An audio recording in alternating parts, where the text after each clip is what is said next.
Welcome to the Fear and Greed Daily Interview. I'm Sean Aylmer. 1 in 6 human resources professionals say they wouldn't consider hiring people aged 65 and above.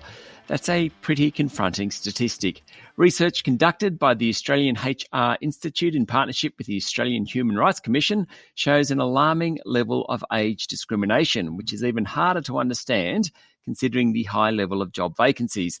Dr. Kay Patterson AO is the Age Discrimination Commissioner for the Australian Human Rights Commission. Dr. Patterson, welcome to Fear and Greed. Thank you very much. Did it surprise you, 1 in 6 HR professionals saying they wouldn't consider hiring people over 65? No, it doesn't surprise me. Ageism is rife in Australia, both ways. Well, young people aren't experienced enough and older people are too qualified, etc., etc. So it does go both ways in other areas other than just employment as well. But that doesn't surprise me because my predecessor, the late Susan Ryan, a former colleague of mine in the Senate, undertook a study called Willing to Work and showed that a significant number of older people were willing to work, happy to work, and yet they were facing discrimination. That was back in 2016. And in 2014, she undertook a similar piece of research to the research we're talking about today, and with the Australian Human Resources Institute, where they found that 52% of companies had an age above which they would prefer not to employ or didn't employ, and that was early 60s.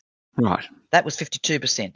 Now, the good news is that we've done a study in 2014, 16, 18, 21, and this is the fifth one, 23. And the good news is it's gone down from 52% who had an age above which they wouldn't employ people to 18%. That's still 1 in 5 companies who are not prepared to employ people over 65. Look, the pension doesn't start till you're 67. I mean, really and truly, I think we need to break up the myths about older people, understand the importance of what I call a 5G workplace, and it's not 5G telecommunications, it's 5 generations, and look at the benefits of having a 5G place. Okay, so can I just ask firstly, why? I mean, it's good news at least that, 1 in 5 is a horrendous statistic, but it's better than 1 in 2. That's right. Which was where we were, what you're saying, 9 years ago. So that's something.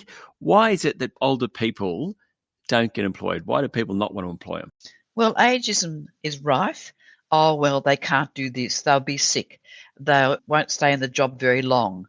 They don't know how to use IT. You know, all of those are myths. Especially people who've been in the workforce, many of them can use IT if they need it at a job or can learn. We're reasonably quick learners. I'm still working at full time and I'm 78 years of age. I mean, really and honestly, I think businesses who see the benefits of what an older person can bring, different skills often from a younger person, but they can blend those together, experience and youth and enthusiasm, and have a much more productive workplace. There's research from overseas that shows that multi-generational workplaces are highly productive. What is an older worker? Now, me in my mid-50s, I'm suddenly interested in this topic, whereas 10 years ago I probably wasn't. What is what age does older worker kick in at? When we undertook the 2021 piece of research during COVID, the age at which they decided they weren't going to employ or didn't want to employ people had dropped to about 52. And I thought, oh, heavens, why is this? Is it because people have got a view that older people won't cope because of moving online to work? That's come back up again. It may have been COVID, I'm not sure. But some people say that people are too old at 42, 45. So it depends on the person who's employing. One of the things I think is difficult is a lot of the recruiters are young. And, anybody who's 5 years older than you is old. I mean, it's hard to put yourself in other people's shoes when you're a young person. It's not being critical of them. It's just they don't have the life experience. And here's somebody presenting and they think, well, will they be able to take instruction from a younger person? In my team here, my most senior person is younger than the whole team.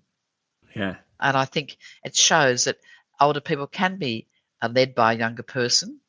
And so it's really important. But we're not ageist about young people, we're not ageist about older people. But often who's old is from your own perspective.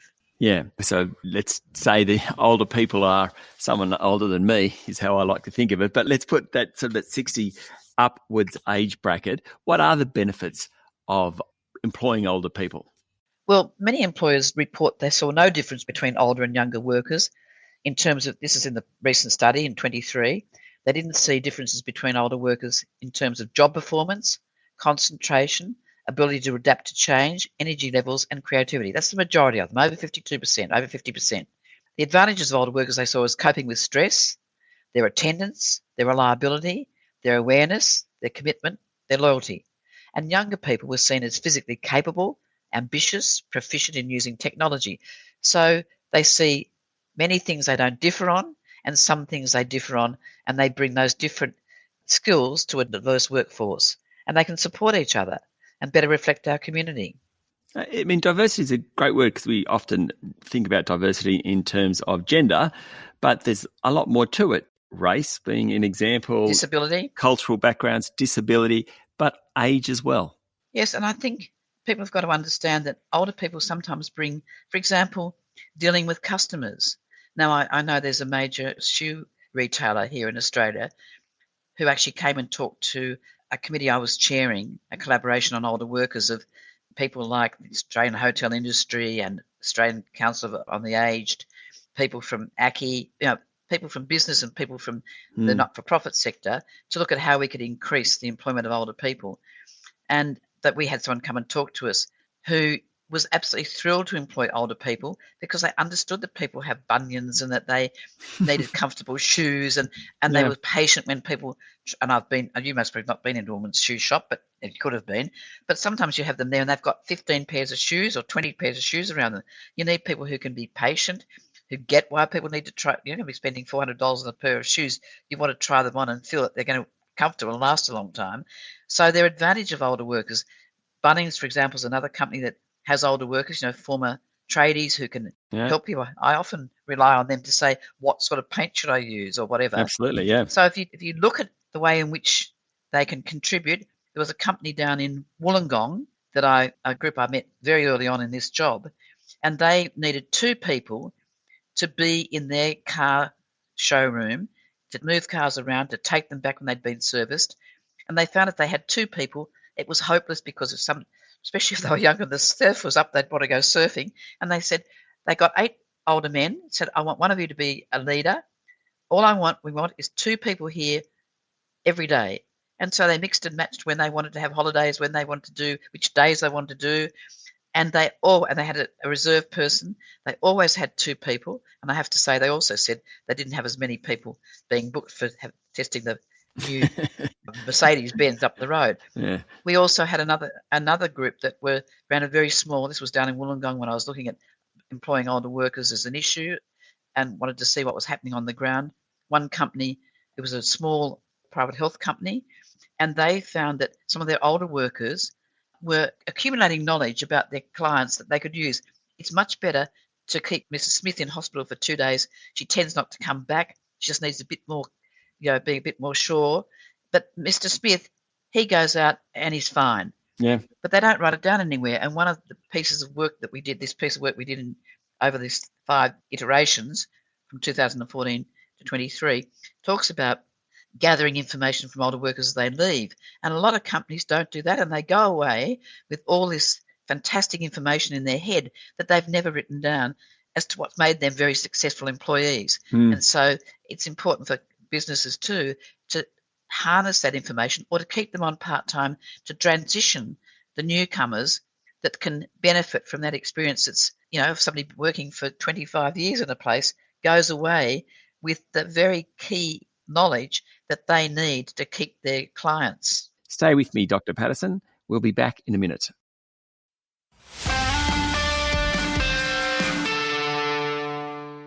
My guest this morning is Age Discrimination Commissioner, Dr. Kay Patterson AO. What about the actual candidates themselves, the older individuals themselves? I've got to say, in my instance, when I got to my early 50s and I had left my place of work, which was a large corporate, I kind of thought to myself, I need to create jobs for myself here because I'm worried about, I need to work for another 15 or 20 years and I need to create businesses myself to keep me in employment. Now, that was probably like a reticence on my side to jump back into the corporate world. Is that typical? Well, different people have different reactions. The piece of work that we did called Willing to Work, our predecessor did, showed that if men were knocked back in applying for jobs, they tend to have another go. Women are less likely to have another go, so they're more affected. And one of the problems we've got is we have a complaint system here. People can make a complaint to the Commission and say, I was discriminated against on the basis of my age, unless they say, well, when I saw your age, I realised you weren't going to fit into our place, or they write back and it's there in black and white. It's very much she said, he said. Like they'll come and say, oh, and we don't deal with the complaints. A whole different section of the Commission deals with complaints. We get a summary. But one of the problems is that they say, oh, he said this. Oh, as soon as I walked in and saw my grey hair, he wasn't interested in even asking me proper questions. It's very difficult to establish. But if we see a number of complaints from a similar business, the same business coming in, they might call the business in for a conciliation with a particular person. It just makes them aware that they're actually breaking the law to discriminate on the basis of age, because the Age Discrimination Act says you can't discriminate on the basis of age unless it's been established that you need to be able to lift, 15 kilograms to do this job, and you can demonstrate, or you need to not be at risk of a heart attack if you're a pilot. So there are exemptions to that, but normally it's breaking the law, but it's very hard to prove. But sometimes just bringing someone in for a conciliation makes them aware that their process has been ageist. Kay Patterson, Age Discrimination Commissioner at the Australian Human Rights Commission. One more question. We're running out of time. How do we change all this? It's probably the biggest question of the lot. How do we change it all? How do we make it better? I think, I'd like to say that my predecessor, she was the first Age Discrimination Commissioner. I'm the second, and my term finishes in a couple of months.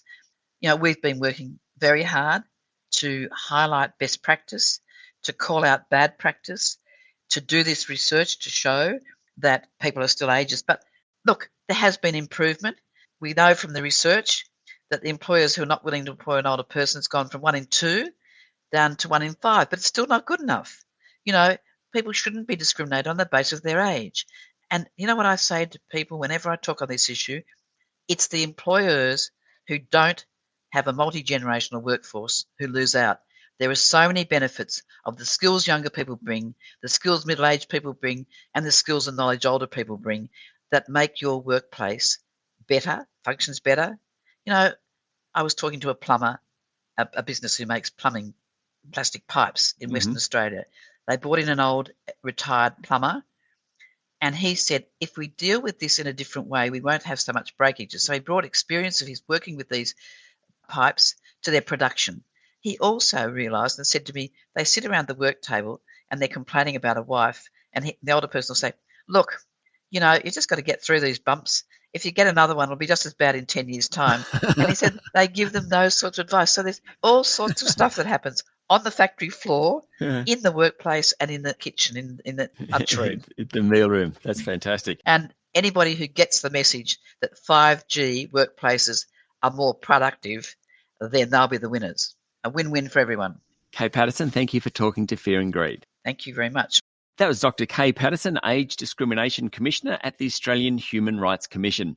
This is the Fear and Greed Daily Interview. Join us every morning for the full episode of Fear and Greed, Australia's most popular business podcast. I'm Sean Aylmer. Enjoy your day.